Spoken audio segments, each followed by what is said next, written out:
Damn it, Declan! What is that?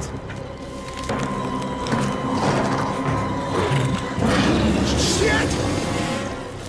Underrated Lovecraftian game, Moons of Madness 2019. Horror is a style that requires the correct setting in order to be fully realized. In fact, it is the method wherein particular scenarios are set up to make the ideal environment to frighten us, not the act of dread alone or jump scares that is frightening. From ghost stories to the darkest depths of the human psyche, Interstellar proved to be one of the settings that rendered the horror genre more practical. Location. We understand so little about, susceptible of concealing mysteries and bizarre beings, and where no one will ever hear you cry. This very same location is currently the setting for Moons of Madness, a first-person adventure game with puzzle components created by Rock Pocket Games that aims to capitalize on Lovecraft stories by setting them on Mars. The commencement of this unavoidable plunge into hell is simply the start of a sequence of bad occurrences that will disrupt the character's reasonable thinking as he discovers without his will what the true aims of the people that brought him to the Red Planet are.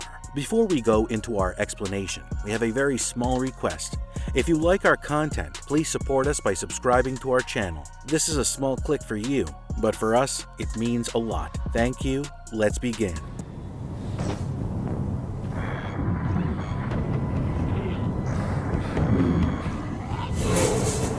Descent into Madness. Engineer Shane Newahart arrives on the Orochi Corporation's Mars base, which is actually hidden.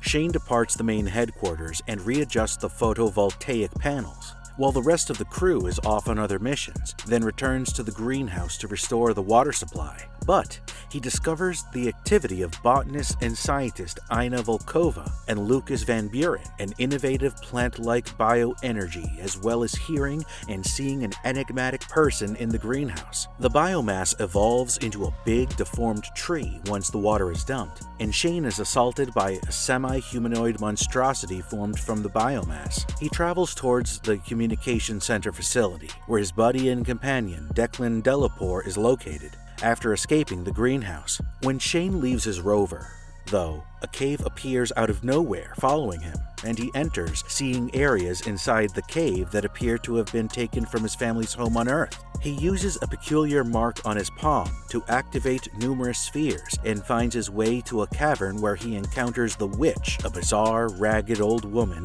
who plagues the crew's nightmares, uttering weird and cryptic phrases, particularly about Mars and the moons Phobos and Deimos.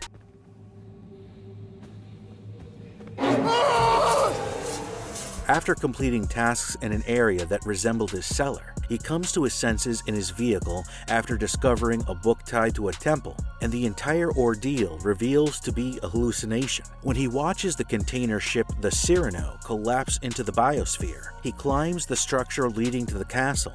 While repairing and boosting the communications, he discovers proof of Declan's deteriorating mental state and spots individuals outside. Shane departs the outpost after establishing connection with the others, as black entities impersonating astronauts start to pursue him. The game revolves around the subsequent occurrences, and we wish to not diving into it deeply so that you can experience the entire journey for yourselves. Without going into too much detail about the story's dynamics, in order to avoid spoiling the experience that accounts for roughly 70% of the work's accomplishment, know that the designers have created a flowing narrative full of Lovecraftian world-related ideas, supported by all of the key features that make the story's notion work. In terms of gameplay, the creators have tried to cautiously prolong the dynamics of investigation and narratives, providing a beautiful harmony that is able to gratify lovers of the genre who are observant to level aesthetic, very crucial, specifically when it comes to sheer terror, as well as those who pursue a minimal level of engagement with the game by disassociating themselves, even if somewhat mildly, from that as well. You could say it holds a strong resemblance to games like Outlast.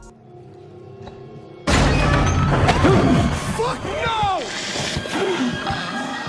The goal of Moons of Madness is to immerse the player in Shane's tale by having to interact with the external environment while examining and/or solving an environmental puzzle, aided by the existence of hints and a huge portion of text prepared to define the plot of the setting wherein we discover ourselves with great attention to detail. Our alter ego, on the other hand, would not only be in the facility, but will also be joined by the other groups of researchers, each of whom will be better defined by a line or two than he would interchange with Shane during the journey. As previously said, the game attempts to improve the principles of the pedestrian simulator by highlighting various interactions with the surrounding landscapes while maintaining the exploration component, which physically leads us to a tunnel that moves our protagonist from point A to point B intact. It's not a very horrible issue, but on the other hand, people did mention that they would have liked to see a little more, perhaps even a peek at alternate endings to the main plot. Shane utilizes a portable device to move all around in the Red Planet,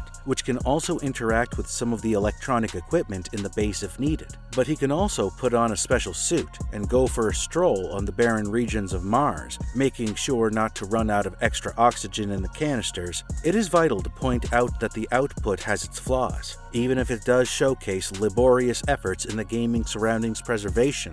If we had to tell it all, the technological segment, which fully uses the Unreal Engine graphics platform in order to propose a level title, comes out on top.